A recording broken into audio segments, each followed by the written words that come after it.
কলকাতার চলচ্চিত্র জগতের একজন স্বনামধন্য অভিনেতা ও সাংসদ দেবকে নিয়ে আমাদের আজকের ভিডিওটি। তার আসল নাম দীপক অধিকারী। খুবই অল্প সময়েই তার অভিনয় বাংলা সিনেমার দর্শকদের মন জয় করেছে। তার সুদর্শন চেহারা, স্মার্টনেস তার অভিনয়কে আরও এগিয়ে নিয়ে গেছে। একটা সময়ে শুভশ্রীর সঙ্গে তার জুটি সিনেমাপ্রেমী বাঙালিকে মুগ্ধ করেছিল। প্রথম অভিনয় নিয়ে সমালোচনার ঝড় উঠলেও দেব তার লক্ষ্যে অবিচল থেকে আজকে সুপারস্টার দেবে পরিণত হয়েছে।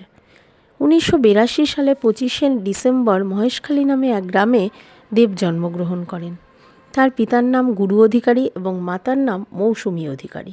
এছাড়া তার একটি বোনও রয়েছে। তিনি আই লাভ ইউ সিনেমার মাধ্যমে জনপ্রিয়তা অর্জন করেন। এরপর রাজ চক্রবর্তীর চ্যালেঞ্জ সিনেমায় শুভশ্রীর বিপরীতে কাজ করে তিনি অভিনয় জগতে নাম করেন। এরপর থেকে তাকে কিন্তু আর ফিরে তাকাতে হয়নি।